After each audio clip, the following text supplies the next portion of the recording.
my beer. Yeah. Okay.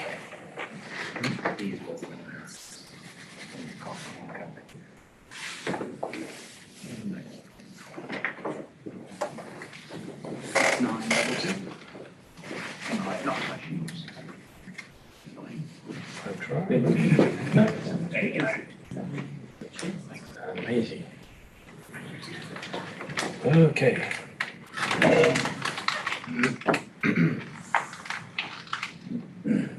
Hello, everyone. My name is Jack. A little bit about me because I haven't been in CocoaHeads for a while. I believe the last one was before the COVID. So I'm CTO of Mitteldorf. I'm 20 years in software development, 16 years in iOS development, actually from the first iPhone released. The second day I got iPhone, and the week after I was SSHing in that and was, wow, what is happening with macOS and a small device? Just remind you that at that time we had Nokias. Having this real computer in your hand with the same size was amazing. So, and why I'm having this talk is just because I have more than 12 years experience in cybersecurity and authentication, authorization, that kind of stuff, and want to provide the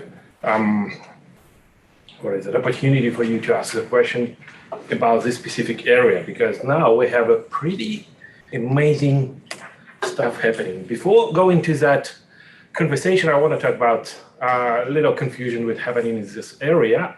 Authentication is not authorization. Just like very good example, which I love to present. Authentication is when you show your passport, like I'm Jack.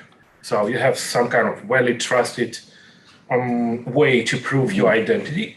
It could be like in Australia, pretty popular is your driver license. And authorization is proof to do something. For example, having a visa to go to Vietnam. I think it's Vietnam. Yeah, to Vietnam, it's authorization. So it's having you can go there and have a couple of beers from communists and go back home. Not more than 3 months of communist beer. So this is authorization. We are talking today about authentication. So authentication is a way how you prove that you are you. When they're not confusing. So today's plan. I am painting you animation here. So let's go with intro. Then we talk about passkey. I got a little bit of spoiling here. All this talk will be about the passkey because this is what's happened in the area. We're gonna like compare what's passkey different with passwords, what's different with SMS codes, which is widely used, still widely used. Shame everyone who is using SMS codes. I will tell why. Talking about passkey versus FIDO, FIDO 1, passkey versus signing with Apple, and why Apple haven't any single talk about signing with Apple in a recent WWDC. We're gonna talk about passkey and how it works actually, why you should trust it and why it's so amazing. And then obviously, if we're talking about how it's amazing, should be disadvantages. We're living in a real world. So passkey. So what is that? Just imagine we have a scale. The scale from very bad user authentication to the most cool one. So very bad one is passwords. It's the most ancient way. Like I believe it's come from the Greek or even earlier, when two people meet together and share, like talk to each other with shared secret, like what is their secret code for today? They then like trust each other. So now passwords everywhere. So people are using that in every single service, I believe, on the planet. And the most secure and still the most secure way is FIDO. I will talk a little bit about FIDO. Probably you don't know, but it's about these little tokens, YubiKey, and other stuff. Who's using that kind of stuff? Okay, so you probably know. So this is the most secure way and still the most secure way, but it still has some disadvantages, and we will talk about that. Then, because passwords are not working, and for example, more than 80% of the companies in 2022, just imagine that 80% of the company faces cybersecurity data leaks, and it's happened because of the passwords. So humanity introduced second factor authentication, which failed. And now they have a passkey. Saying now, I mean 2018 or 2017, but why it's happening now? Because finally, Apple, Google, and Microsoft, they united together and implement the passkey as a standard in all the operation system, browsers, and platforms they have. So technically, passkey is here. All you need is understand how it works and apply to your applications. That's why I'm here, to convince you. So the main idea is based on the public key cryptography. I hope everyone knows what is that. Yes, like we have private key, we have public key. Just imagine we have specific kind of key, like which opens the box. It can close the box and open the box. It is private key. And public key, which can only open the box. So technically, if I send you the parcel and you can open it, it means that you have my public key. If you want to know more, a lot of cool videos there. So what kind of problems we were trying to solve with the passkey? So passkey has other name, which is FIDO 2. And it consists of two components. WebAuthn is built inside the browser.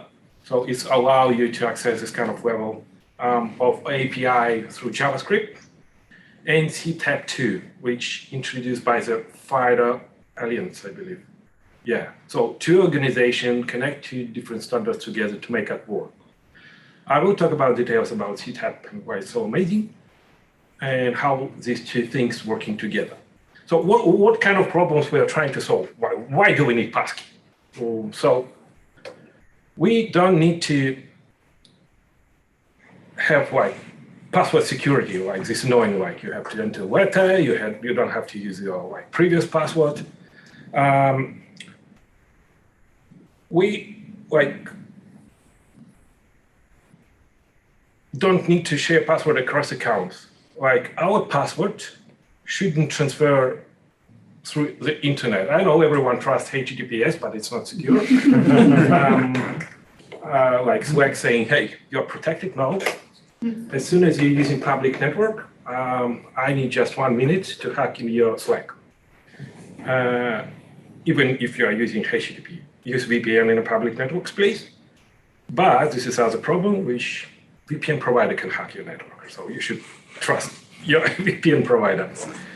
No phishing, no remote logging. So for example, from the distance, hacker couldn't access your account.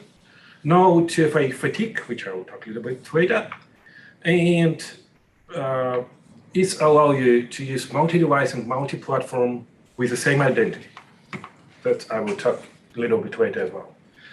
So, passkey versus passwords.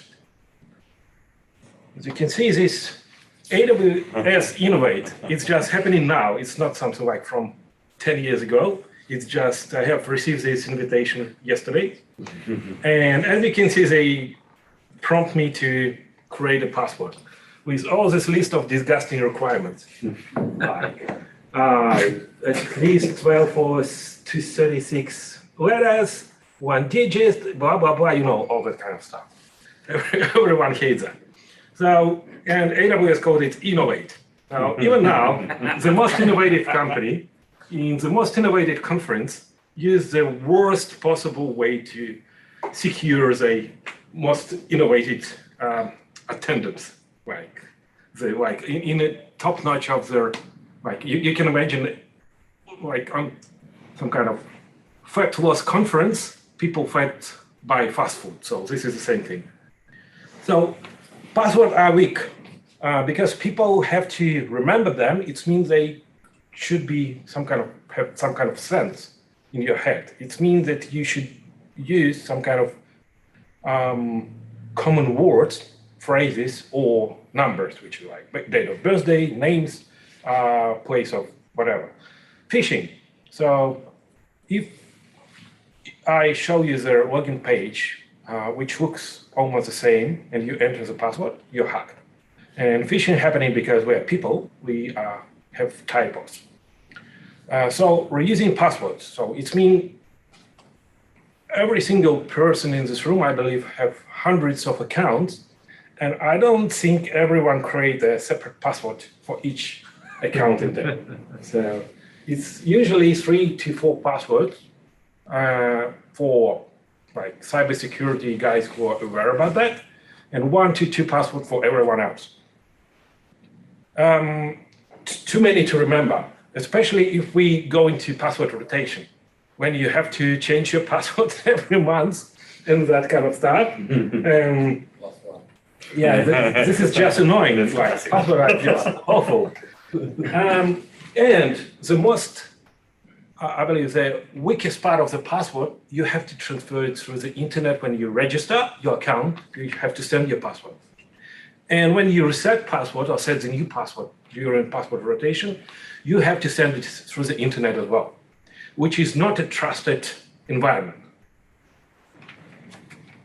So passwords are bad. Let's talk about SMS OTP. Oh my God, this is the most ridiculous authentication way. Now, first of all, you have to wait. For example, the average time when the user logs in with other methods, for example, with ugly passwords, is about 3 seconds. With SMS, it's going up to 15 seconds. Why? Because network lag, SMS delivery, even with autofill features on the phones, it doesn't help. It's expensive. Like one SMS costs the business almost 5 cents in Australia. And it's even like just for nothing. The other thing that you couldn't aware is that I could get your SIM card very easy, because to restore the SIM card, all I need to know is your date of birthday, name, and your address. I will go to their Optus or Telstra and say, hey, I lost my SIM card, I bought the new empty one, I need to activate. And this is a question they will ask me, which is not a private information. You can easily Google that information about everyone.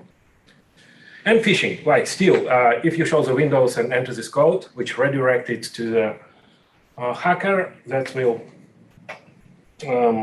break your security. So once I get access to your account, it's everyone mine from now, and you never know that I use your account.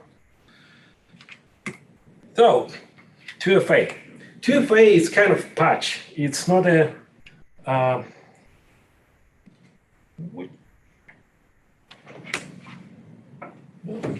There can be a bit of lag, so but so the hacker don't want me to share this information with you. Waiting for the SMS. it might be worth it to retry the screen share. And now they, OTP? yes, I will reconnect. Sorry, they will try to replace my slides with a like use OTP, use SMS.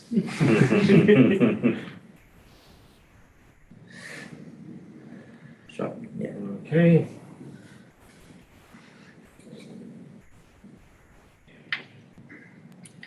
Okay. So 2FA. 2FA is kind of patches. It's not a solving the solution. So if you have password or SMS OTP or something like that, you have to use second factor. And on top of that, because it's like annoying every time you have to like use very complex way to authenticate, the services, which like user identity services, they come up with their what is called the adaptive 2FA, which will ask you to the second factor if you're making login from new place or from new device, which kind of solves the problem, but not completely. So it's complex to use. You have to use this second factor. It's complex to develop. We have created over 20 screens just to cover all the user flows for a mobile device for all the 2FA scenarios. And it's complex. It's hard to restore. When the user lose access to the account, the only way is reset everything, which could be done by admin. But in some cases, there is no way to restore that. Apply point-to-point encryption. And MFA fatigue, which called teenage attack, not the Teenage Mutant Ninja Turtle, which could be fun, but no, it's just imagine someone got and trying to authenticate, and a lot of messages pop up on the screen. And just by mistake or because like you're tired or you're bored with these messages, you type yes, allow to sign in. And this person who is trying to log in with 2FA getting access because of that. So it's called MFA fatigue. It sounds silly, but it's a very popular way to hack and to the 2FA accounts. Now, so YubiKey. I call YubiKey because like it's a very popular way right now, but it's not the only key available in the market. So this is actually the FIDO. FIDO is an independent alliance. It's not a company. It's people who very clever people who come up together and trying to solve this authentication problem for us. I really appreciate their efforts. They're trying to do that for the last 20 years. And the first thing they done is like create this FIDO1. FIDO1 solves this problem, but it has some disadvantages. So you have to have at least 2 keys, because if you lose one, you don't have to wait to recover your account. So Apple, if you want to attach your YubiKey to your Apple ID account, it's required you to have 2 keys. Some services doesn't require that. So it's create other complication, because when you want to register another service, like just imagine 1 key with me to authenticate and log in with the service, and other key somewhere in safe place at home in a box. So when I want to register in a new account, I have to go and grab this key from this box from home and have these 2 keys authenticated. After that, after registration, I can use login, just 1 key to log in. So it means that I can create accounts only from home, which is good in COVID times, but COVID's over. So we're free now. The key could be stolen because it's like physical piece of the equipment. It could be stolen. You always have to have it with you. I have it on keychain. Probably everyone have it in keychain, but yeah, sometimes I forget it, and it's a big problem because I remember one day I forgot to grab it to the office, and I have to go back home. Just so silly that. And I hate my how it's called when you've afraid everything. It's kind of disease. Okay, it doesn't matter. So you have to buy this key from the trusted vendors. That's why I'm talking about YubiKey, because it's widely recognized, highly trusted entity. Because if you buy something from China, I don't say anything bad about China, but saying from some unknown underground manufacturer, they could just embed some backdoor in there or malware in your hardware. Pretty easy. YubiKey is kind of like amazing company, and they, with getting from YubiKey 5, they have started to support FIDO 2. So in this device, you can have 25 passkeys in there. So this FIDO is not completely detached technology, it's just evolving. So if you're interested in other, by the way, there is no way to buy YubiKey in Australia officially. You have to order it from United States, which is ridiculous. There is other keys available, which is SoloKey, which is open source, and you can get developer version of that if you're interested in more deep diving in the area. And if you need more like cheaper solution, TrustKey is a pretty good option as well. So, sign in with Apple. What's happened to that? Technically, sign in with Apple is kind of very similar to FIDO 2 or passkey, but it has some distincts. First of all, it's allow you to use one account per one Apple ID, which is obvious because you attach your Apple ID to this account in the service. You couldn't attach the two. It's work on Apple platforms only. I know you can sign in with Apple through their OpenID Connect flow through the web, but it's just, we're talking about good user experience, which is like having native platform tools available. It's forgotten and forbidden by Apple, and it's evident that there is nothing, any single word has been spoken about their signing with Apple in their recent WWDC. There is no hybrid flow. I will talk about that later. So if you don't have their these keys on your device physically, if it haven't been synchronized to your device yet, or you're using another device, you couldn't sign in. So you have to have these keys in your keychain, otherwise it doesn't work. You couldn't share the credentials.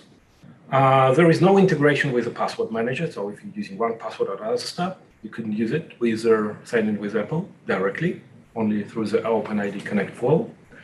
And you still need 2FA, which is evident that it's not a completely secure way to authenticate. Okay, now why? How is possible that passkey is better than everything else? Why it's so special? It has two flows. The first one is bound flow. It's when everything happening on your device. So one of the requirements of the passkey is that you have to use on-device authentication way to ensure that you are, like using PIN, Face ID, biometrics, or any other way. Owning the device, if you have you have the device, it's not proof that you are the owner of the account. You have to show your face or the finger. So registration. I want to create account. So on the phone, like you send the request to the cloud, like or to the service, and it sends it back. Okay, here's your user ID I have created for you, and here's the challenge, some random numbers. It's crazy. Private and public key. Save it to in iOS. It's saved to keychain. In Android, it's saved to Android Store. I don't remember how it's called, Key Store, something like that. And send the public key and signed challenge back to the server. Server ensures that you signed, that you are the owner of their private key of this public key, so ensure that you are the owner, create account for you, and send back you is just regular authentication way, like JW token or any other way, which is used now. If you don't use JW token, please consider your way to authenticate. It's a way to do it in 2023. So, and you sign in. From the user perspective, it's just you push the button and it say, welcome. That's it. Nothing happened from the user side. Login is absolutely the same with just little difference. So you're saying, I want to sign in this user with my public key. So the server, okay, I need to prove that you have the private key from this public key. The user should show the face or the finger. So ensure the platform is sure that you are. Like this is additional way to authenticate the user. And public key, the sign challenge with the public key getting back to the server saying, you're okay, I trust you, you are the owner of the private key, and you are signing. From the user side, it's just you push one button and you're in. So the other way, which like this previous way is more like signing with Apple. Not very big difference. This is very special flow. It's called roaming flow or external authentication. So it's amazing flow which couldn't be implemented with signing with Apple. That's why I believe Apple rejected that. And this flow allow you to use multi-platform authentication, like authenticate yourself on the Windows when you have all the key on your phone. Because you are using the external, so you can use the FIDO keys like this YubiKey, which supports the passkey. You can use mobile device or even wearable, like Apple Watch supports that as well. So what's happening? What's happening? Oh, no. So you're showing the weights, actually the real site. You can go to the passkey.io and play it by yourself in your phone. I push the button, sign in with the passkey. It shows me the QR code.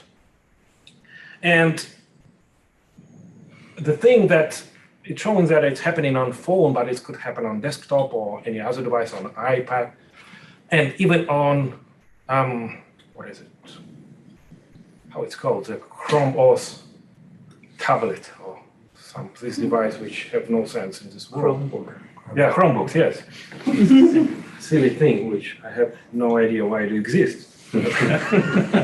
And then you have to scan with the phone which have your passkey.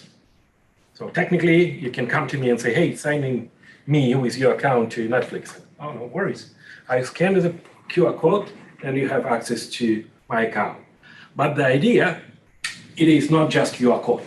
So all the magic is hidden, and this is the most important part. Just if you were sleeping till now, please wake up. This is the most important part to understand why the FIDO 2 is so amazing. Because as I was talking before, it's a CAP2. CAP2 is embedded in their operation system. It's used on Apple devices is to use T-chip, which if you're not aware, have special cryptography chip on Apple books and Apple devices. All Apple devices have that. So two devices, when you're scanning, establish their Bluetooth connection. If you don't have Bluetooth enabled, it will show you, hey, enable your Bluetooth, because I couldn't do that. Bluetooth have specific protocol for that kind of CAP2, because that's why Bluetooth Alliance was involved in this process as well to create the passkey. So they establish physical connection with each other. Why it's important? It's important because if the hacker is in other city or in other building, he couldn't do that because you have to be close to your device. Then you establish the local key agreement. So it's, even if you're close to this device, you still create the encrypted transfer point-to-point environment, which is critical. This step is absent when you're using FIDO 1. It's a very important step. Then you're proving your proximity. So using the hardware of your Bluetooth chip, not the software, which could lie. Software could lie, hardware couldn't.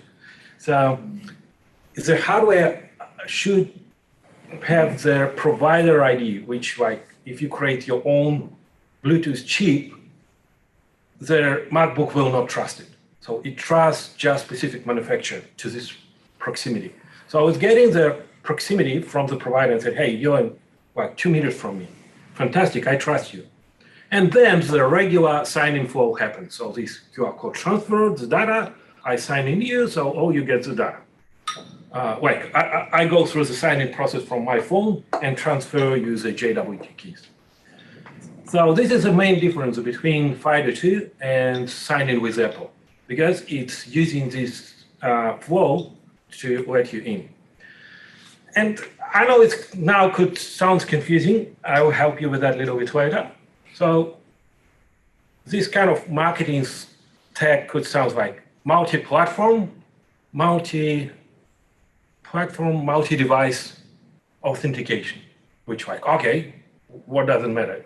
And this is a picture, like you have one key on your Android phone, other key on your Windows laptop, and the third key, which is shared through iCloud on your Apple ecosystem. So you have 3 different keys which live in different ecosystems to have the same account in the system. For example, I don't know, Netflix. And you have the full control of that. So you can disable that, you can create a new one. This is the thing which sign-in with Apple don't provide it. And this kind of flexibility provides the corporates to control and manage the users in flexible way, which was not possible before. Because when I sign in, I'm not just sending my passkey, I'm sending my context. I'm saying I have been signed in with the Google device, and the corporate could ensure that this Google device is part of the managed devices, like corporate devices. So you couldn't sign in with your personal device or vice versa. So it provides very good possibilities for authorization and authentication in personal and corporate environment, which is fantastic. Now disadvantages. What's wrong with that? It's not widely supported. If you have services which have passkey, move to passkey, remove your password, and forget about password. If not, write the letter to them to support. Right, hey guys, forget about passwords. It will make the world better. As soon as everyone forget about password and that we have the password to free another this bullshit, let's go there, the bright future. The other problem is user account reset. So why this picture is important? Because if you lose one of the keys, you can use other keys to create a new one and restore. But if you lose all your keys, this has become a problem. So make sure that you have at least 2 or 3 keys from different, even for different devices. The cool stuff about passkeys is that you can create, for example, 3 passkeys in iCloud for the same account, which is not possible with sign-in with Apple. It's now sound complicated because a lot of new concepts coming, but when you start to dive in, it's really simple. It's like Git. Everyone was resistant when SVN, we had transition from SVN to Git, and everyone, what? Making branches for everything? If you don't remember, SVN creates a full copy when you create a branch instead of the div. And we go, oh, what are you doing? We don't need that. So now nobody wants to go to the SVN back. So the same happening here.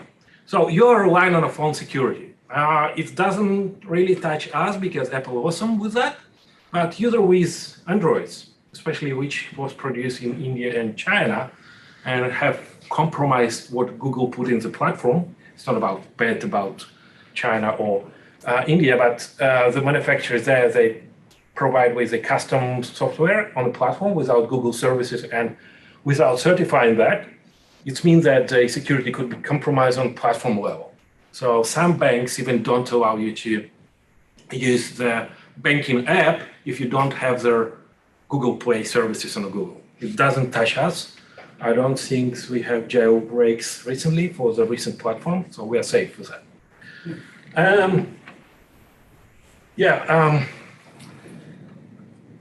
Still, you have the password. So when you have, like, just imagine you have in iCloud all your passkeys, but still I can go to the App Store by phone, and if I know your Apple ID and password, I can log into your Apple ID and have access to your all passkeys.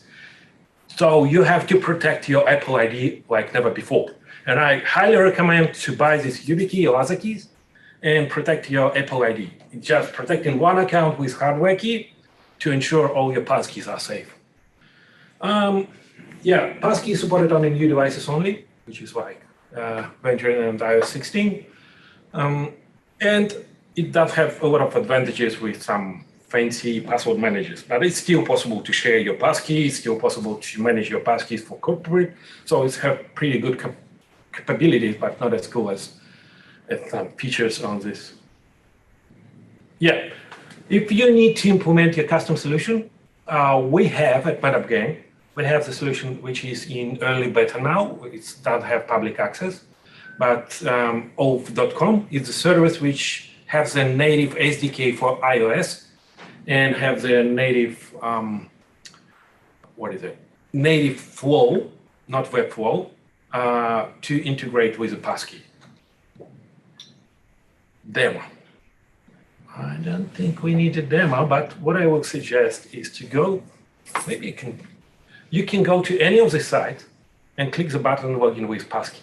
That's it. And you will feel all the magic.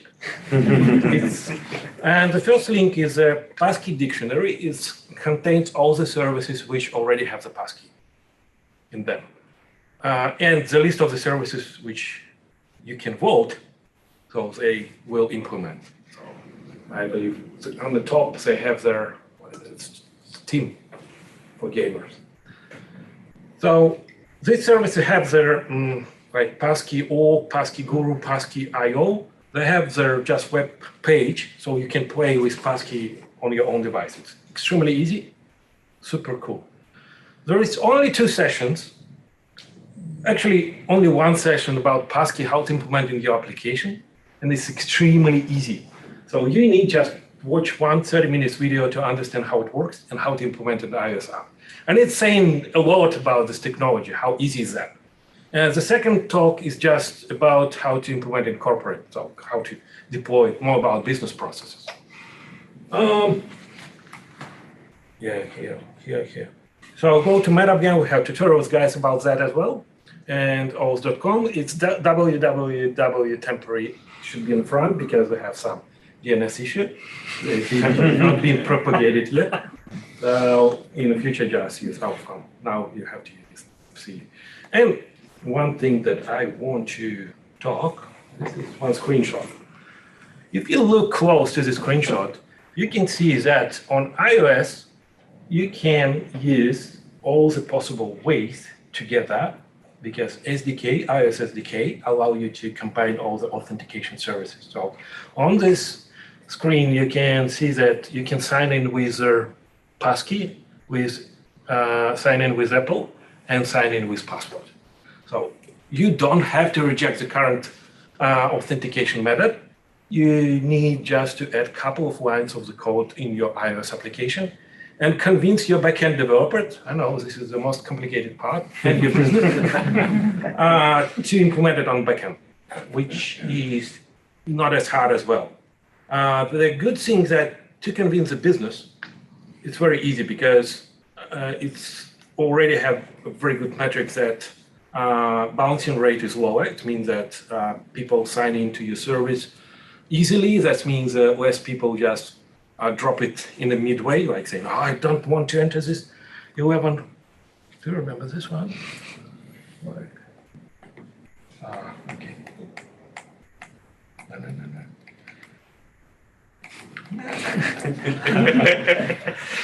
Do you remember this like ridiculous password from? Yeah. I believe the half of the people will say no. Fuck it. Oh, sorry. Fuck it. Right. I don't want to do that. But yeah, I haven't completed my registration as well. It's very likely I will forget about that tomorrow, and they will lose me on the Innovate conference. That's it. Any questions? Yes. You mentioned that the passkey is shared within the Apple ecosystem between your Mac, iPhone, Apple Watch, whatever. Yeah. You also mentioned that you can have multiple passkeys within the same ecosystem. Yeah. So does it mean that I can assign one passkey for only my watch and one passkey for the phone? Unfortunately, yeah, I see the question. Yeah, unfortunately no. Unfortunately, it should be implemented. Yeah. Last slide.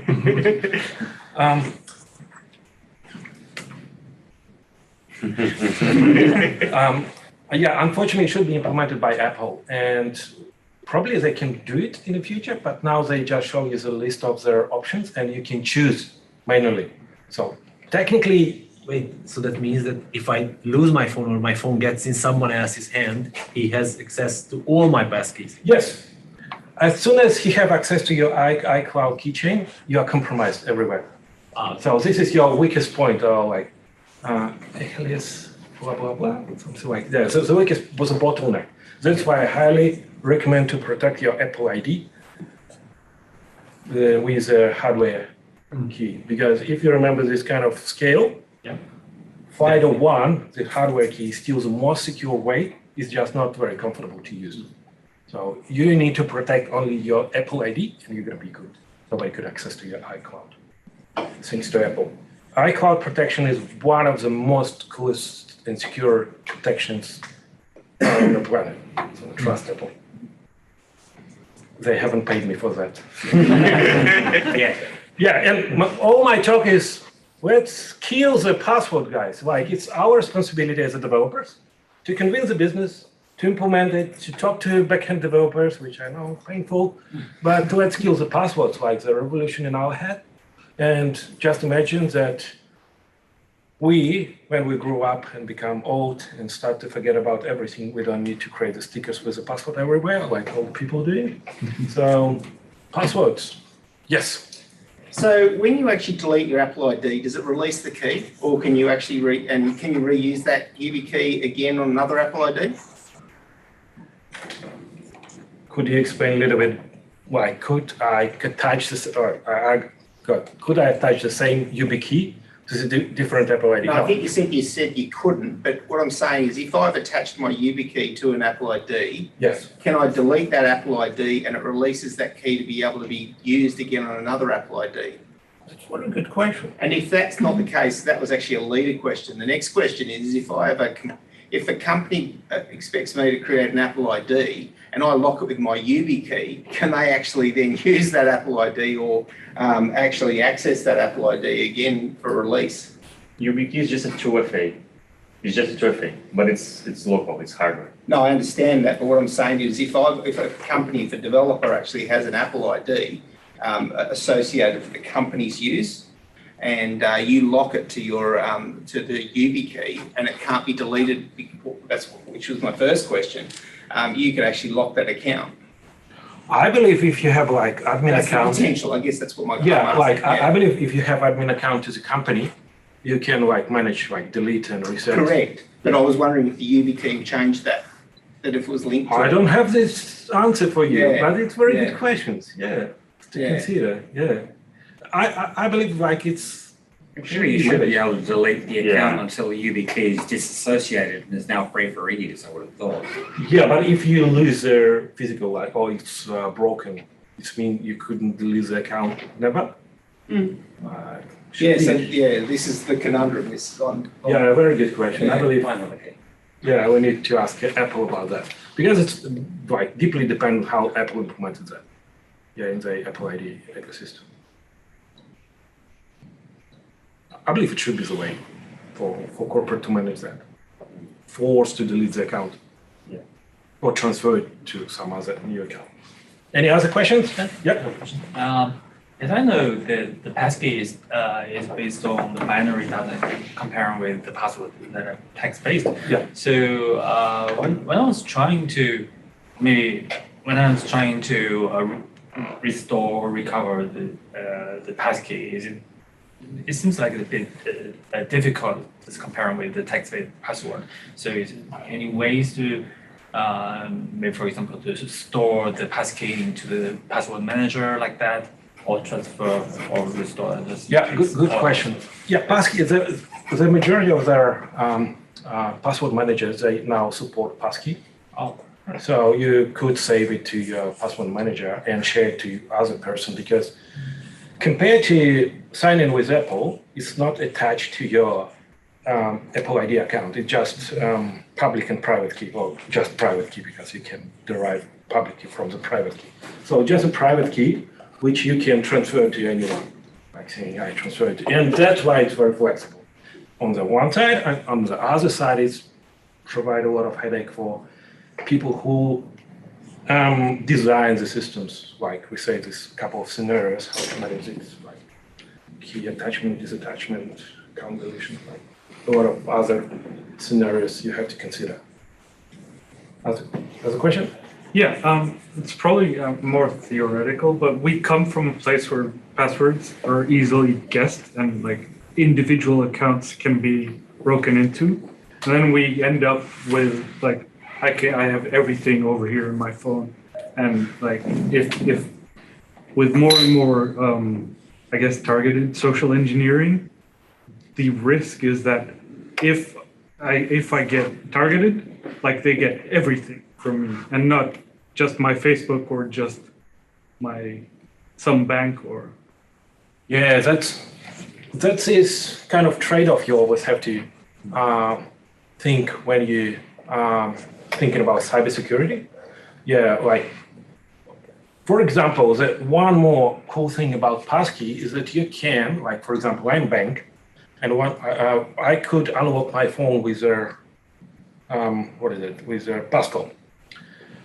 But I know that iPhone has the Face ID. So as a bank account, I require the passkey should be validated by the Face ID. So this is one of the features which building in a passkey. So I could require some kind of like level of authentication because passcode on a phone which is numbers, is easy to guess or look what person is entering just behind the shoulder. So it's not very secure, but with the Face ID, it's more secure way. So yeah, but if you have access, this means that you have all the things the user have, unfortunately. But the other thing that there is emergency case, for example, for Apple ID, you can say, hey, I have lost access, and they block your all passkeys, like block your account. And I hope they will create some kind of united system. For example, I say, hey, my passkey compromised and all the services I have passkey connected to, they be notified, like the service will be pwned for the password, which propagates there when the password leaked. All the other services force you to change the password because the password has been leaked. So I hope we will come up with some other solution about that as well. Yeah, but and it's gonna be painful to restore your account. Yeah, so you have to go with your driver license, provide your blood test. Yeah, they've been leaked. That was his last follow-up. Yeah. A round of applause for Jack, please.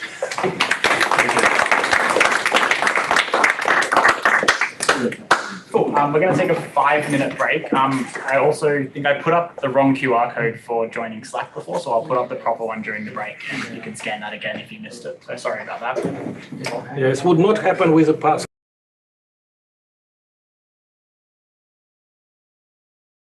I can't remember what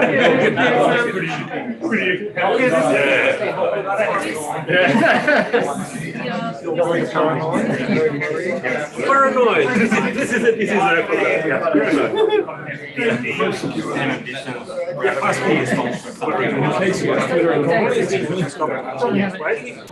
all the companies should come up together and implement every platform in every browser.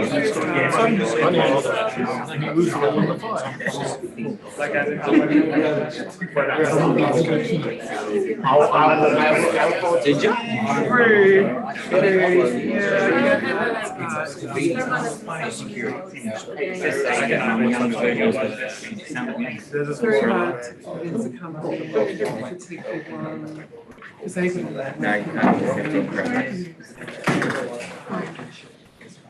Go click on the settings app, watch it crash.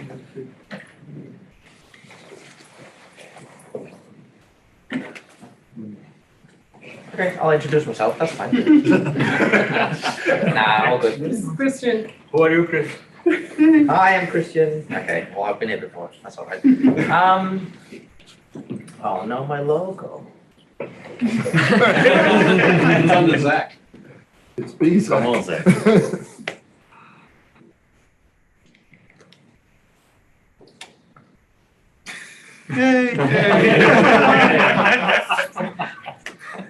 I work for Baloo.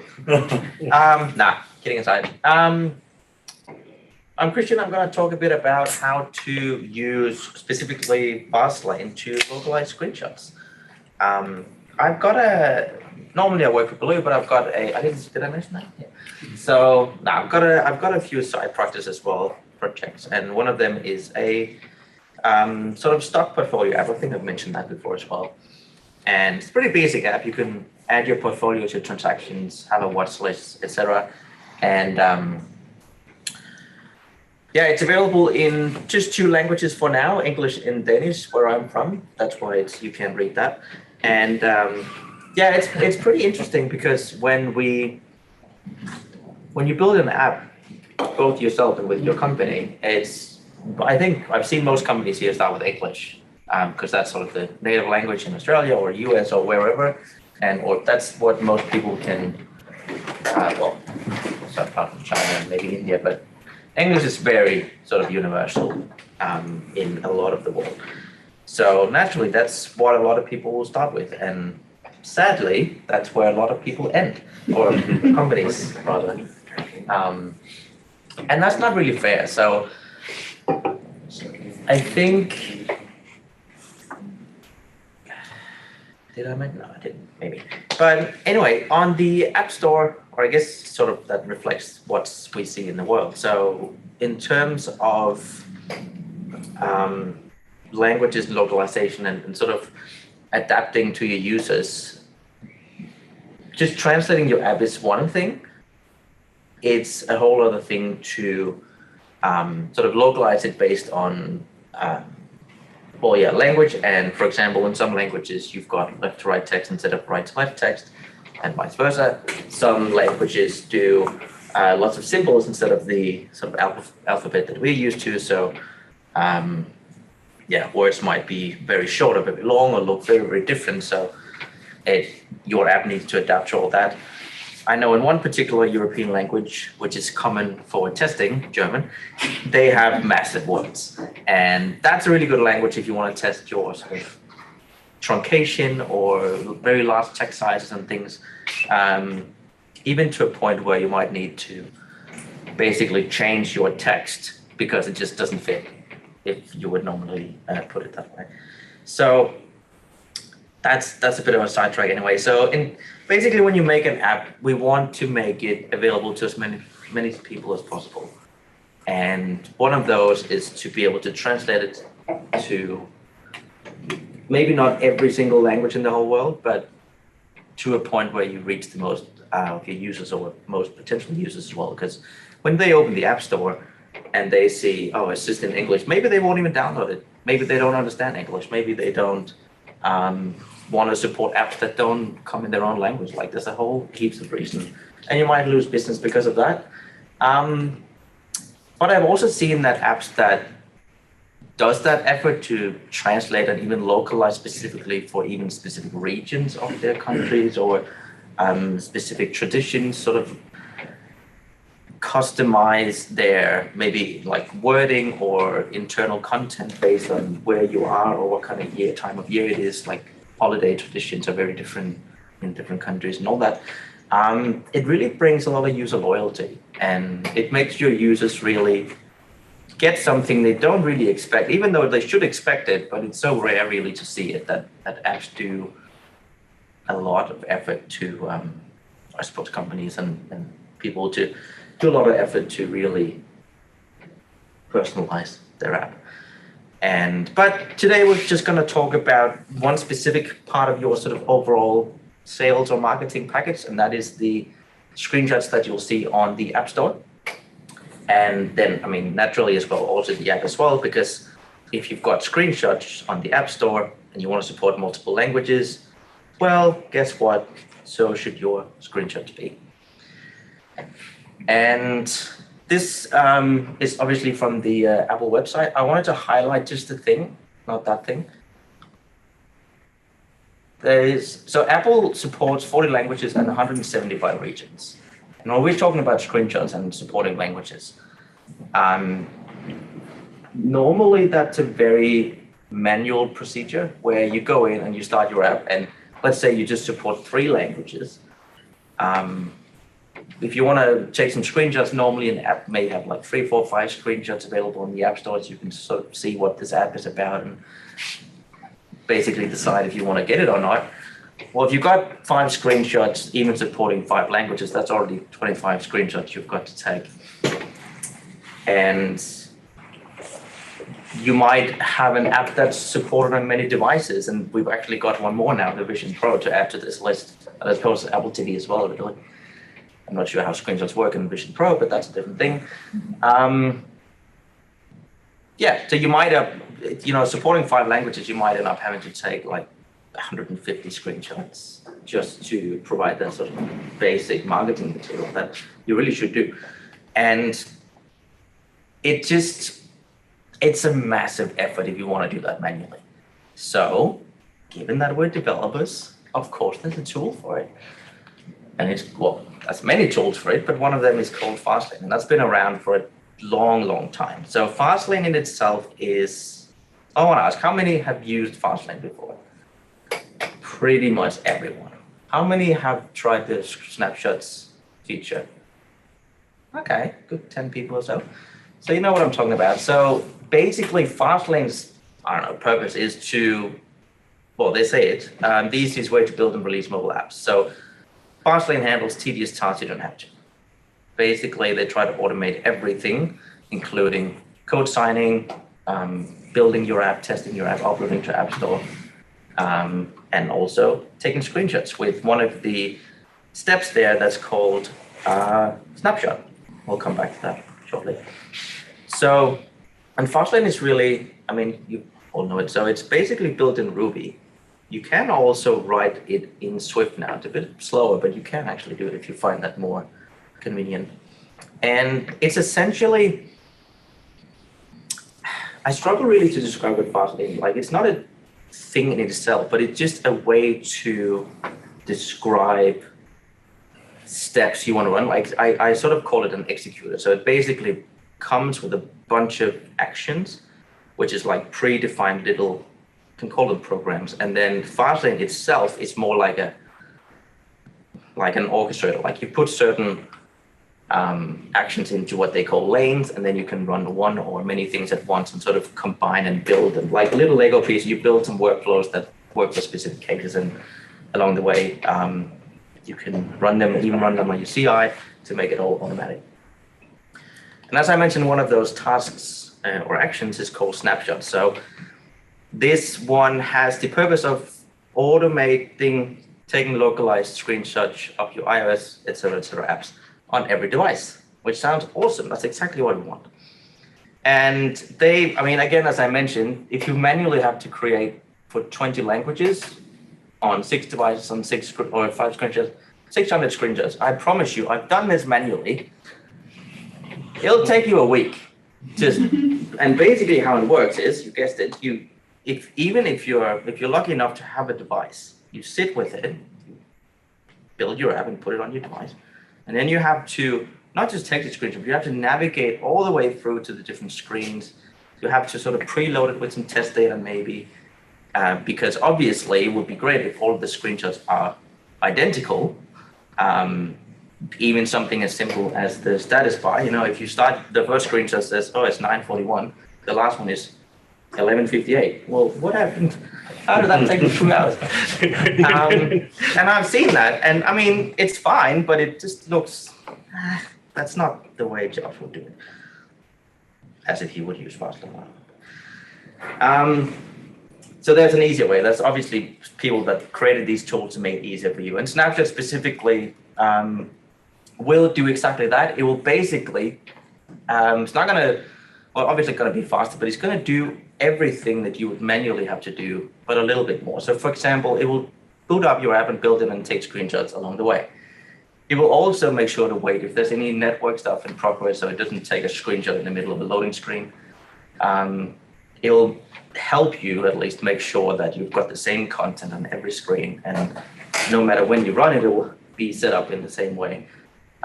He'll clean your status bar, put the right time, set up the battery to be charging, and set the Wi-Fi to be full and all that, just the little details. And as a bonus, which I'll get back into later, once it's done taking your screenshots, it can also automatically do things around it. For example, put it inside a device frame, put some text on, put a background on it, and upload it to App Store.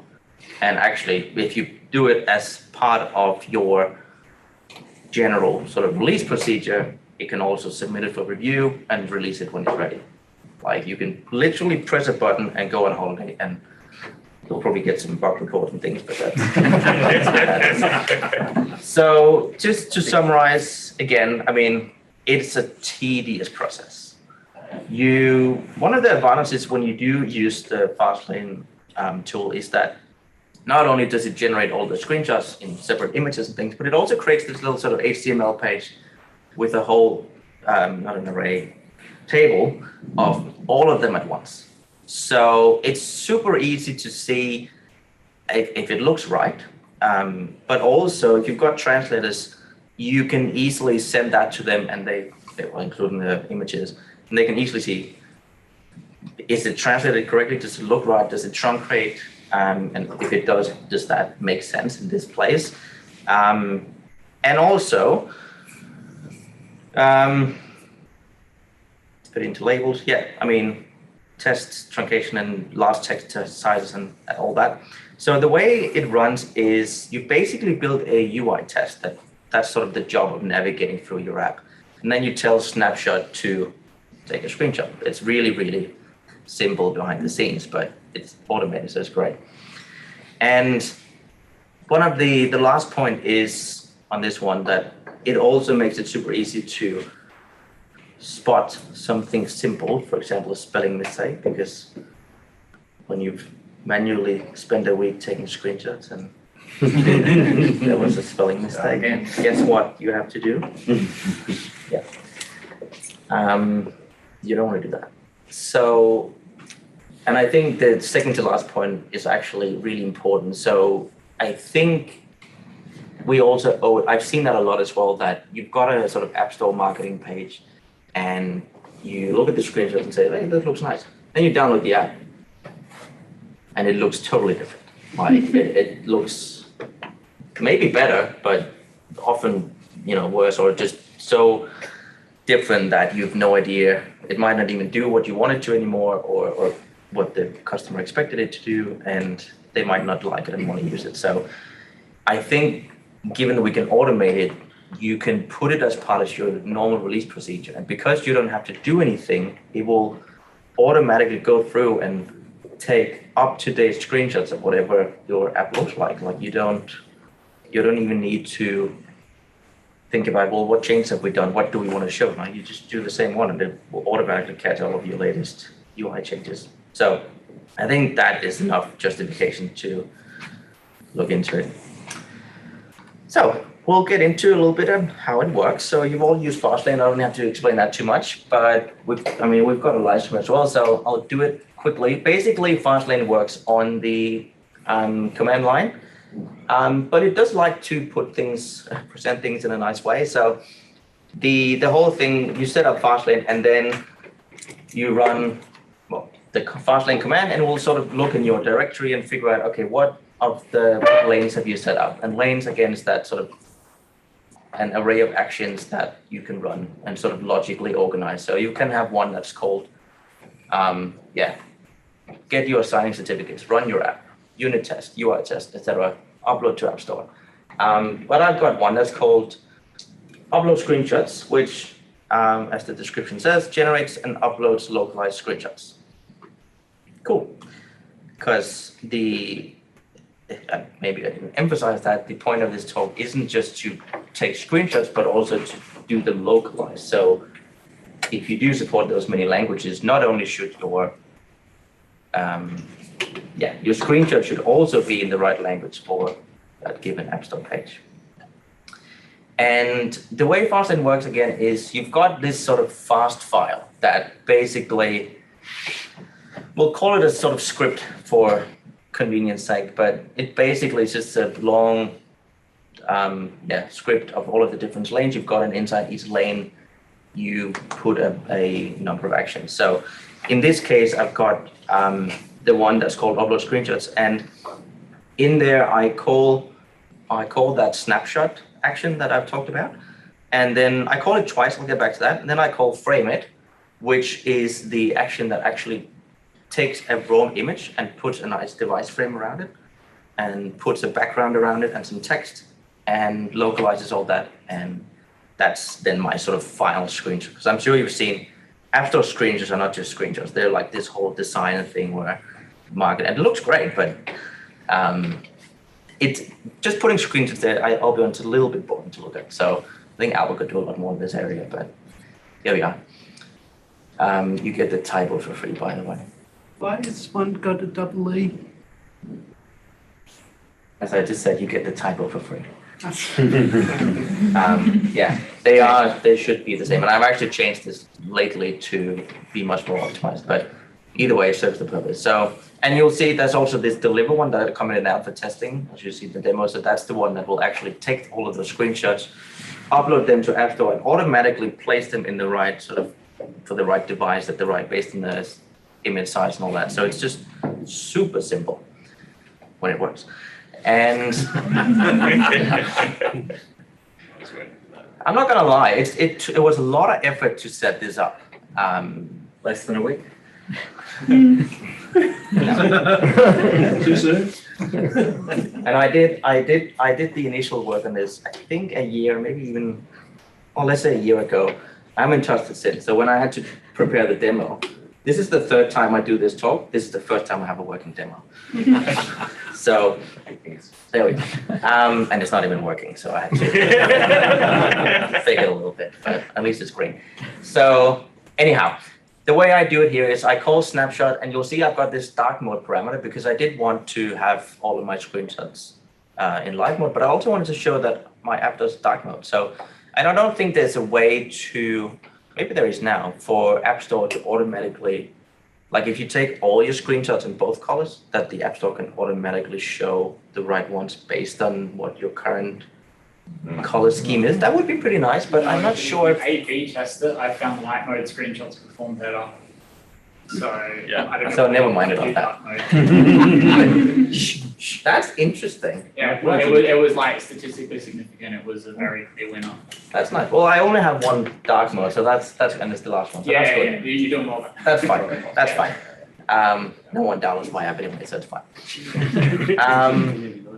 So the best way I could come up with doing that at the time was that because the dark mode one is essentially the same as the light mode one, but in dark mode. So I had to, it was the only way I could figure out. So I had to run snapshot twice, but in the first one, I skipped the dark mode one, and in the last one, I only do the dark mode one. So it's a little bit of a workaround, but it worked, and I'm happy with that. So the last one also has a clear previous screenshot set to false, because otherwise it would delete the ones I've just taken from, and I don't want that. So there's a lot of nice parameters to play around with. And funnily enough, I did this talk in Brisbane, and because I didn't, well, my demo failed miserably. Because it's obviously part of the step here is to build the app and run it, and my app didn't build. Or rather, it couldn't start to build because it couldn't fetch the packages because I didn't have an internet connection. And then I saw that must be a parameter just test without building, or which I know there is for testing, and luckily there was, and it doesn't work. So I do have an internet connection now, I hope, and we'll see how far we get. Anyway, as you may know with Fastlane, a lot of the sort of parameters you do are specified in their own little files. This one is called a snap file from Snapshot. You can also put them inside the whole fast file, but then it becomes very, very long. A third option that I actually use as a bit of a mix, you can use .environment files and put all of these parameters in there. It's a bit of a preference. It doesn't really make a big difference at all. It doesn't make any difference at all, but it might be easy to manage or preferred for some people.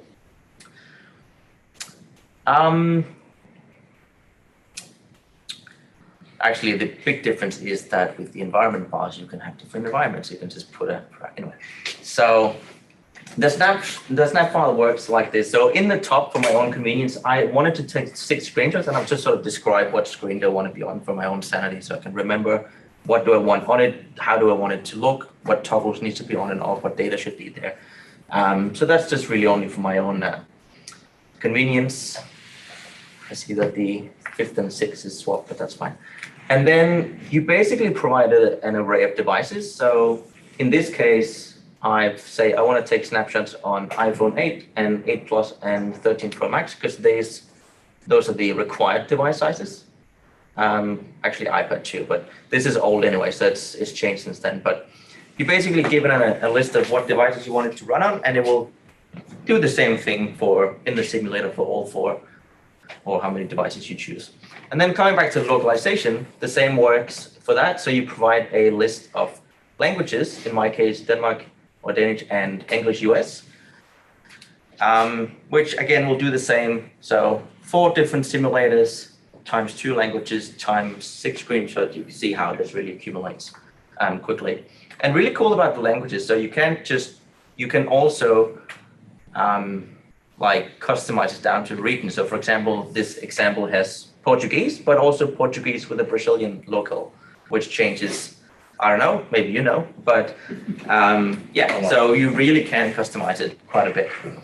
And these are the languages that it's supported a couple of years ago. And I don't think there's more actually, but is that the 40?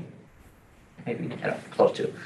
And in the bottom, just got some basic parameters like which scheme am I running, what project file, where do I want to put them, etc., etc. It should be pretty self-explanatory there.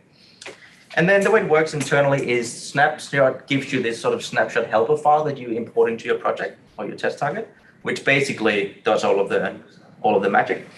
And as I mentioned, you then build your own UI test case. So that's where you sort of launch your app and describe and tap the buttons and set up your test data and go through the app and make it ready to take the snapshot. And when you're ready, you just call this snapshot function, provide a file name, and it will literally take a screenshot of the current state and save it in the file, and that's it. That's it. What then happens in the snapshot helper file in this snapshot function is, as I mentioned, it will try to see if there's anything like pending, loading indicators, anything, waiting for any animations to finish, and then do some checks, etc. And literally, it will call UI screen.main.screenshot. Like it literally just takes a screenshot. It's not more clever than that. And then when you run it, when you run that lane, you can see we're driving the lane of those screenshots there. It'll, again, nicely print out your sort of running config, iPhone 15, Danish, English, etc. And then start building your project and hopefully fetch your packages. And here we go. And a few minutes of your Intel later, then you can see it's starting to take the simulator, localize it to Danish, set up the orientation as well. It can manage, set it to, it's going to boot it up, set the status bar, Wi-Fi, etc., and build the project and then run. And the end result looks something like that, like pretty basic screenshots of whatever state your app was in. These are some pretty old examples, but again, you'll see. Again, the status bar with the carrier, Wi-Fi 941, nice battery. It's just the detail looks nice. And then where you go from there is you pass it through the frame it action, where, as I mentioned, it easily put your screenshots into the right device frames, which is really cool. So that also has a sort of configuration, and for some reason, they chose JSON again. JSON is good, but why not be consistent? That's fine. And here you specify things like which device frame do I want. I think basically they get Facebook or Meta now makes a library that they download, and then you can go in and check. I don't know why you would not want the latest, but here you are. And here you can. This is also where you go in and define.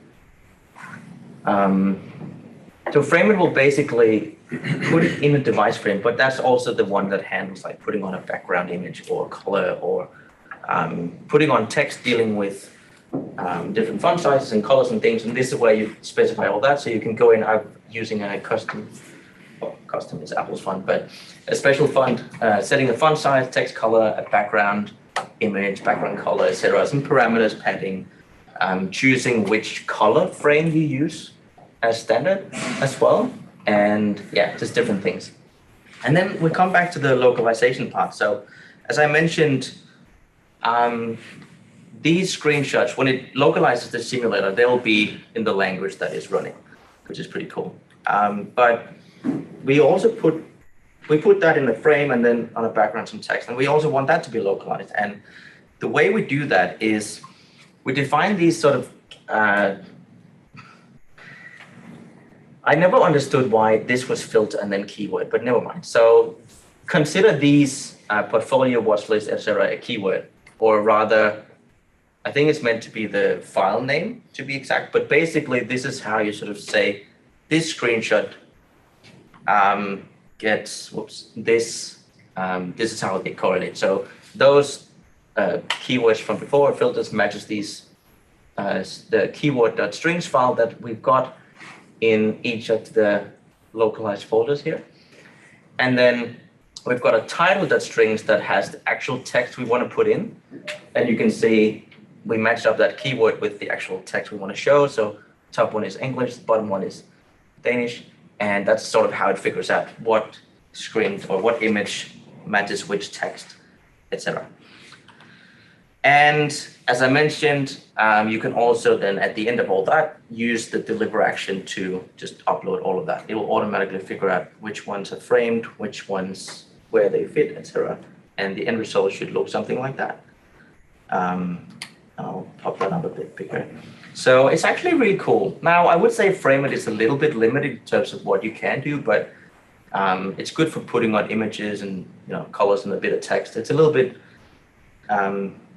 fidgety in terms of figuring out the right font size and things, but it's a really nice starting point. And just, you could always take your raw screenshot and then put it into Figma and then go from there. But just the act of automating that screenshot process is super, super nice. And I should note, you can also, Frame It works for all Apple devices, including Macs. So it's really, really versatile tool. Let's jump into a bit of a demo. And disclaimer, I'm on Intel, so it's a relatively small project, but that's what we got to work with. So, no? Okay. As I mentioned, Fastlane works mainly only from the command line. And again, what you do is you call Fastlane iOS upload screenshots, and that will go through. And as I mentioned, prep the simulators. I'm only running it on once, but prep your simulators, build the app, start taking screenshots, running through your tests, and all that. And while this is running, it's a great chance for me to ask if there's any questions and feedback and comments and all that. So open discussion. This will literally take 10 minutes, so. Get a drink. Is there any benefit or sort of difference between using the snapshots that are now part of XCUI test and Fastlane and its sort of way of generating snapshots? Yes and no. So Fastlane does use XCUI snapshot behind the scenes. What Fastlane or snapshot Fastlane gives you is the automatic localization, booting up simulators, running it for each language and all that. So you could run the same UI test and it will take all the screenshots, but then you'd have to run it one for each language, one for each device. Fastlane just does that, all that. You can still do you can all still of strip that your way out of it. with test plans and different You can do configurations. that. Yeah. This was created all the way back in early 10, so there's loads of different ways now, but in terms of getting easy to get started with, and I think it's really easy to get started with, relatively. Again, super default. But yeah, that's a load of tools out there now. To add to that, I did look at trying to use the Xcode test plans, and there was something that I don't remember what it was off the top of my head, but it was something that Snapshot could do that Xcode test plans couldn't do that made it a deal breaker. That was probably only 6 months ago. So unless it changed at WWDC, I think it's still not a deal. Okay, so fun fact, Fastlane will break your screenshot. I did not say that. It is running, but that's interesting. We believe you, Christian. No, it's not. Wait, is that the cheating that you mentioned at the beginning? Machine gets hot. Intel. Nice trick to make it work. It's running. It's finished. That's right. He's now showing a screenshot. He's gone up and made earlier. I think there is like an AirPlay simulator kind of thing there, but maybe just crashed. It did continue though. Can it take screenshots of like the home screen, like if you have widgets?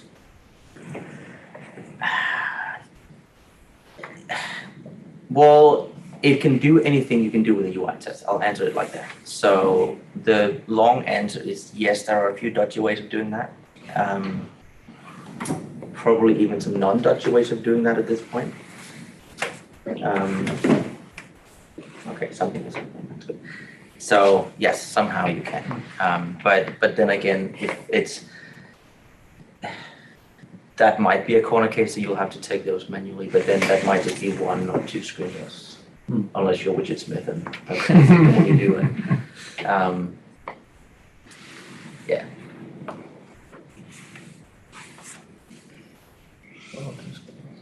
So, but it is working, and this one runs through the Danish one, and we'll eventually end up with some images. I'll try to pull that over as well, in the view of breaking everything, so you can see.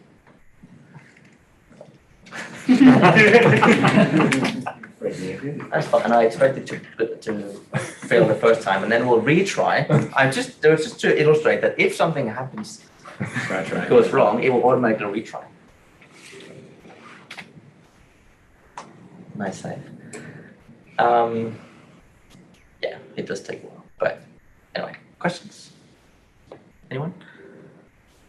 Yeah. I just think it's a bit off topic, but what are your thoughts we've got plenty about UI testing? What are your thoughts about UI testing? UI testing in general? Yeah, in general. Is it a waste of time, or is it recommended? Is it a must? It depends. Or is it a nice? Or about flaky tests? No, it vastly depends. So UI testing in itself, under the right circumstances, is great. I think UI testing as well should not hit any real networks or anything like that. Like, should be fully mocked. They don't have to be, but then you're sort of into end-to-end testing, and that's way flakier. So UI testing causes its own problems in itself. So it's not I guess it is a must in some way. Anything that you can do to verify that your app and the work you are doing works is a must. Whether it's the best way of testing the thing you're currently doing is a massive discussion that we've got plenty of time to do. But yeah, so generally there's I think in the industry, there's 4 different kind of ways. Unit testing, which is the most foundational one. You've got snapshot testing on top of that, which sort of is this, not UI testing, but just taking a screenshot and matching it to a known good state. Then you've got UI testing mocked, and then sort of end-to-end end-to-end testing. And you need a good balance of either. It's a whole religious discussion which is more important, or what you need more of, or how to write them and all that. But right. I think UI tests are important. Yeah. Yeah, but do you think this is a bit of a duplicate of the QA automation testing? No. Well, it depends what you then mean by QA automation. Like the Appium? Yeah. Well, so Appium is also UI testing, but it can also be used for more. And so you can do the same with both tools. Appium is more cross-platform, whereas UI testing is just Apple.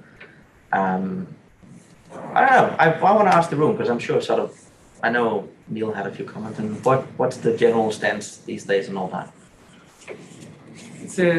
There's a lot. There's a lot in that question, right? I suppose the question is how much work are you going to put in to avoid issues in production, right? It depends what your app is. I can tell you ANZ Plus doesn't have a lot of UI tests because they take a long time, they're unreliable. Hey. I'm not saying you, I'm saying look at this thing. I swear. But you're right. They're also prone to very easy breakage. Yes. You do a little functional change, a little UX change, test fail. That's right. Yeah, So that Yes. that can be useful. We definitely do use them, but you wouldn't want to use them for everything. Yeah, it can block the whole CI pipeline just because of one. Yeah, You might that's right. only The want to build them problem- in certain circuits. You might want them on every build. And if you don't have that, you're gonna have a whole room full of QA engineers to do regression. What's our budget? It's easier to keep UI tests. No, but what about if you have unit testing, snapshot testing, and QA automation testing without But then native you're UI spending on testing? people. That's why Well, the QA automation tests are still. QA automation and UI testing, you can say that's very similar. Yeah. It's Right. I'll consider the same thing. I was Yeah. just going to throw in the one that I found, and Amy went, "Oh, yeah, of course it is." Having never done UI testing, to poke at the accessibility audits, I was just from gonna the new tools, you have to do UI testing or you can't do the audits. And they show up all sorts of problems really quickly. So if you're going to do anything about accessibility, tick box, please go down that path. It's a pain in the ass, but it's worth doing. I was gonna say, UI testing, like we can sort of talk a little bit of how it works. So before that, it did generate one screenshot here to show what that looks like. It's running the English one now. I think my Danish one is broken, but that's fine. So, yeah, no, Neil is right. I think and this is also an area where many companies and developers don't put enough effort, accessibility. So writing UI tests properly forces you to also make it not fully accessible, but somewhat, at least think about it. Because the best way or the correct way is to use accessibility identifiers. So, so basically the way UI tests work is it runs as any user would see your app, but it looks into your UI hierarchy and looks for example, a button with this specific label, which when you do localized is a hell, because then I have to create a strings file for each separate test as well, and which it does for actually inputting the name of the portfolio, because you can put an identifier on that, which is pretty cool, because I wanted not just the UI to be localized, but also the inputs to be, for example, in this case, I'm doing a stock app. It's not doing it, but one of the things I wanted to do is in US, or 3 US stocks. In Denmark, I'll get 3 Danish stocks. In France, I'll get 3 French ones. So that kind of detail, but it forces you to have those, and that will inevitably surface other problems in terms of accessibility or things you don't have. For example, No idea. Accessibility labels and all that. So, because that's one way UI tests can be super flaky in, let's say we want to look for the screen with the search title appearing. If I change that title and I've got a test that depends on that, now that test is broken because it looks for a specific string as opposed to a screen with the ID of search_screen or something like that. That doesn't change. So it's really forces you to think about how you structure your app and how to adding all that extra sort of code to handle that. But for instance, we're playing that game at the moment with Appian, and Appian, they write specific tests, but it doesn't do things like check for small hit areas or contrast, whereas the audit does. So you get a whole bunch of benefits by running the audits that you have to do through UI tests. So I think if you also think about where in the development lifecycle you're adding UI tests, they're closer to the development of the feature. And it also makes you look at what you just developed with your critical thinking hat on. So in terms of development hygiene, I guess the downsides of UI tests is that they're expensive to run. They're prone to flakiness. You can do some things to counteract them. You can add parallelism to your CI. And for flakiness, you can add more retries. You can just add retries. 2 retries aren't enough. Try 3. keep increasing it. But the upsides is you do get the coverage, and you do get after you finished, you have to pack that mental model you were running with to develop the feature. And now you have to look at it like a user. But you identify problems earlier rather than waiting until someone, which, yes, it costs more effort up front, but what goes out is better quality before it even gets to the test team. A broken flow is pretty expensive. Yeah. It's a lot of wasted time and tickets and builds and all that crap, so worth doing. So you're still taking a week? Yeah, but I don't know. I can do something. I just push around. Did you see the end time for the meeting? Yeah. Oh yeah. I was wondering about this. I think let's For Christian. I'll do a bit of a shortcut. So so you've seen it take the screenshots. You did see the final results. So I'll go in and Whoops. What is that folder called? Yeah. So you can also go in and just run the individual steps.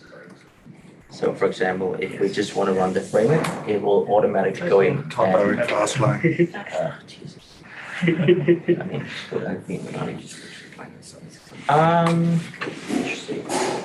You can also just run this in isolation, and we'll go in and find all of your screenshots here that we've generated, and it'll take a few seconds, but then apply all of that color and text and localization that we want. Can you provide a custom one for framing? Do I? Like a custom background for framing? Yeah. So we can do that while does that. So basically this folder contains some of the files we talked about.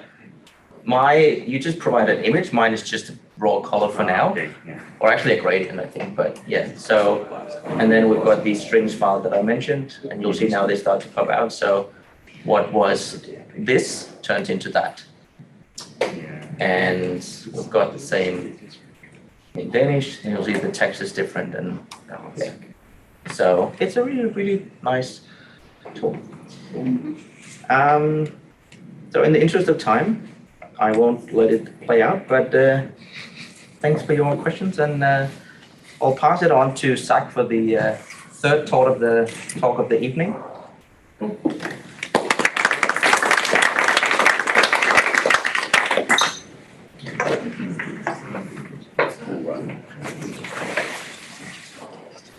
Oh, good as well. I know. That's the nature of the demo.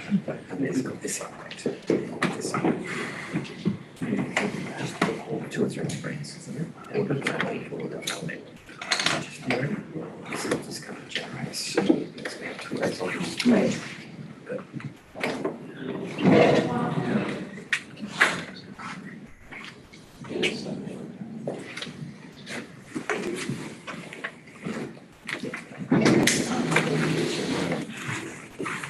No one heard that passcode. Good. That's my computer. Good. That's my computer. All right. So I'll get straight into it. I'll get straight into it. I've got a couple of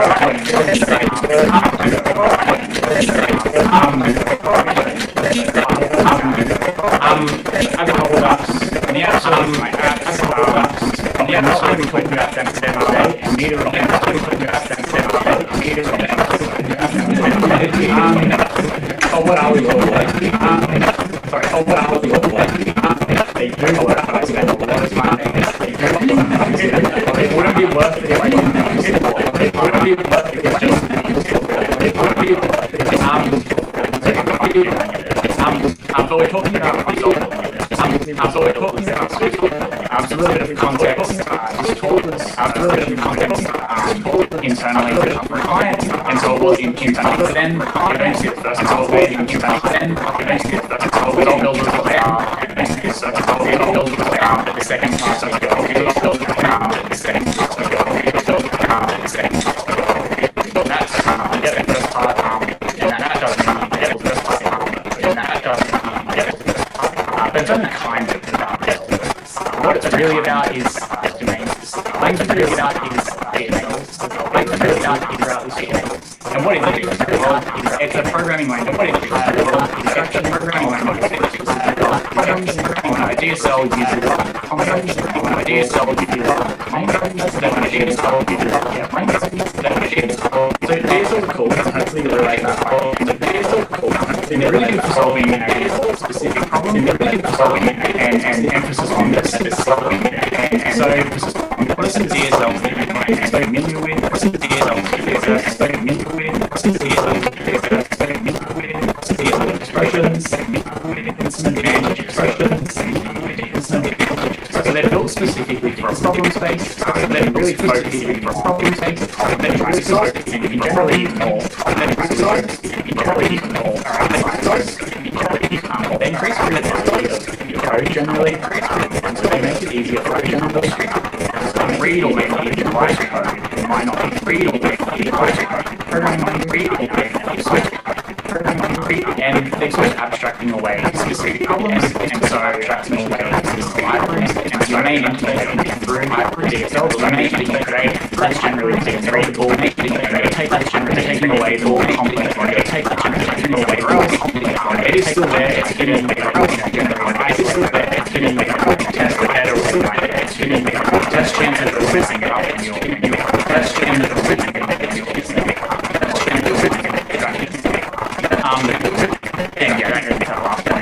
it could lead to less errors because you are. It could lead to less errors when you are interfacing with DSL for network. You don't need to access the DSL for code.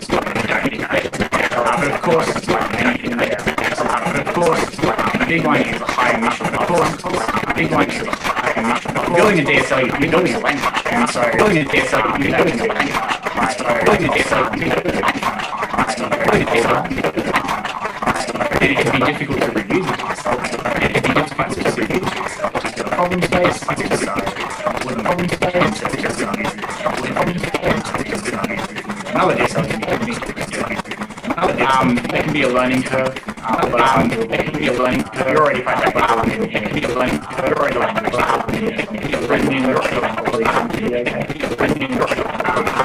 But also adding to the high initial cost, adding to when they build the high initial cost, adding to then input from somebody with familiar language as well as the programming language as well as the programming domain. And often it allows the organization that's a domain. And often it allows so there can be a lot of domain. And often it allows there can be a lot of domain. And often it allows so right now you might be thinking, but why should right now you might be thinking, but why right now it's got to do with iOS. Right now it's got to do with iOS. Hopefully you get more in the hopefully you get more in the hopefully you know that.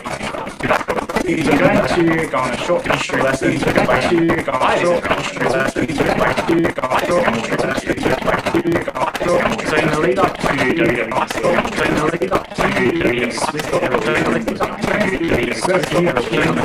additions. So your paper return type was introduced. Some keyword.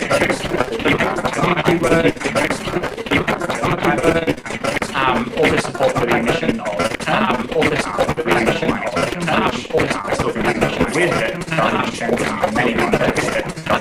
We also got property wrappers, which I'm going to read prior to this,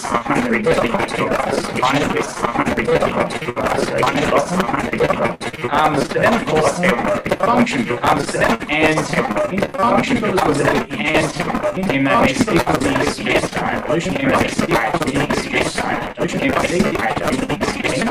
and they came alongside the VDOMs.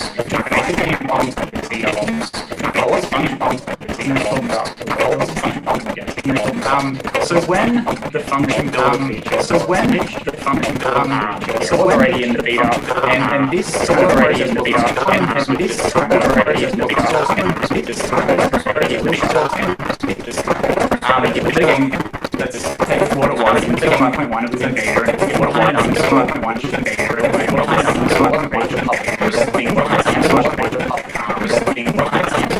there were a lot of comments on there were a lot of comments very needed. There were a lot of comments very needed. I'm following this very closely.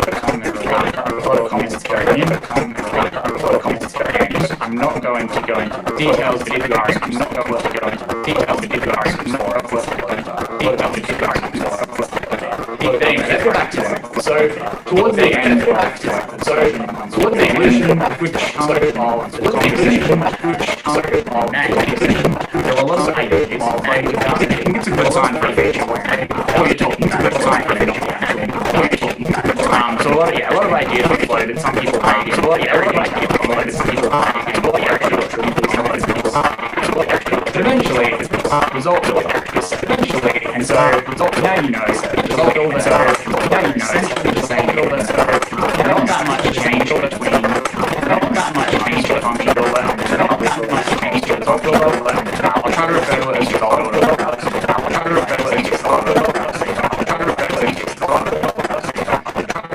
Alright, so if you go back a few steps, you remember I said they made it into your language about into picture language about read it into picture language about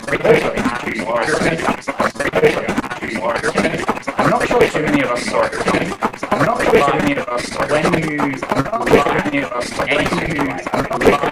immediately see those features that you immediately see those.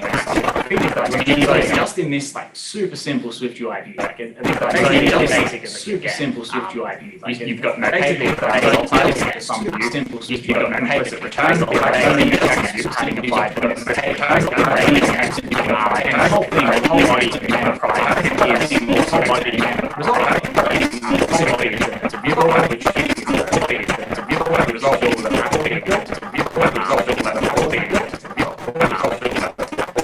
Alright, so that's the history lesson. You know the function building result building. Feedback. You know an example of how to use it. Let's get back. Example of how to use it.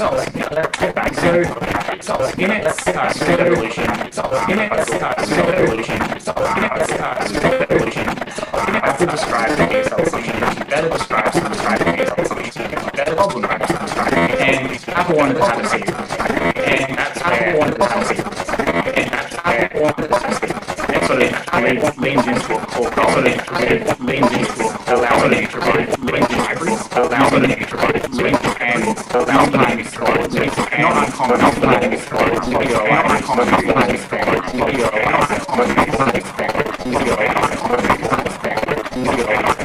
Alright, now let's get into what does A do? What does A do? It's as simple as this.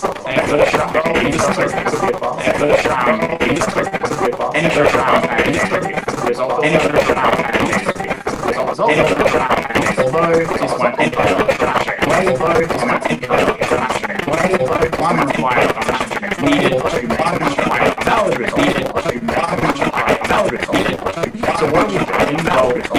You might have changed from a main building, that's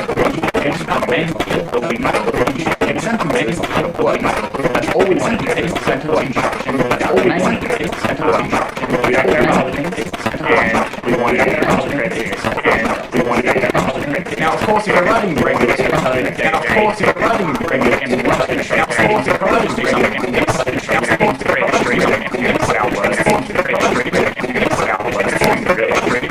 what if we only have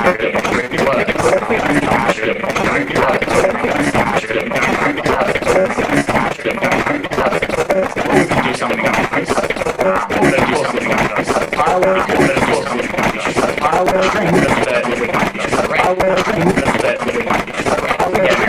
An array is now, of course, we array exists. Now, of course, we array exists. Now, of course, the elements of the array space, the elements of the array space. This is just elements of the array space. This is just elements of the array space. This is just elements of the array space. This is just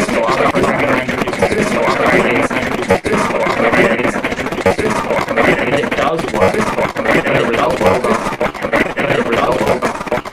So let's go back to the error. Actually, what we want our end goal to be is to be able to construct our end goal. If you might just stop a little bit like we did,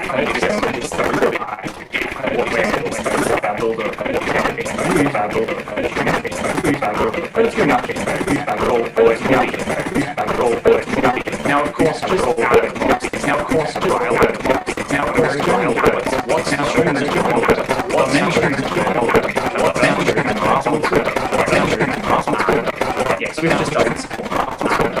But just with our ability to create it ourselves, we can make it ourselves without the matrix. And so without the matrix, and so without the matrix, and so without the matrix, and we only require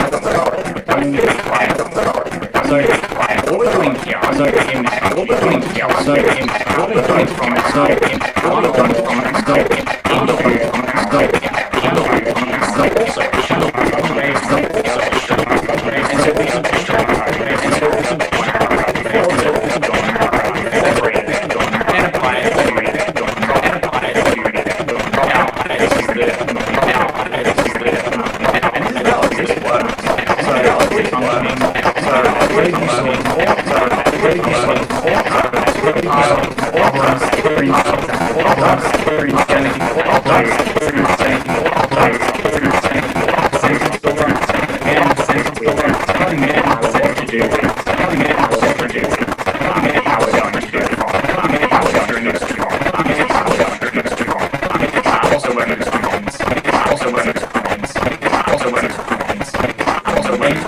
start to see how this is pretty real for someone check out the first couple of lines, check out the first couple of lines, check out something you just said, check out something you just said, check out something you just said, check out something you just said, check out something you just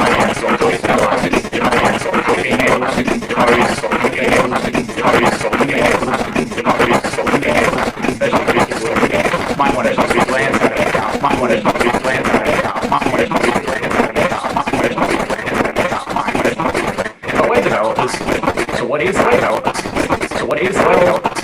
So what is the result of the result of is just giving us the result of is just giving us the around, is just giving us around, and so an alternative way to write, an alternative way to write, and we'll just like we'll just say and it prints out and it prints out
specifically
In the example I mentioned before, in the example I mentioned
Yeah.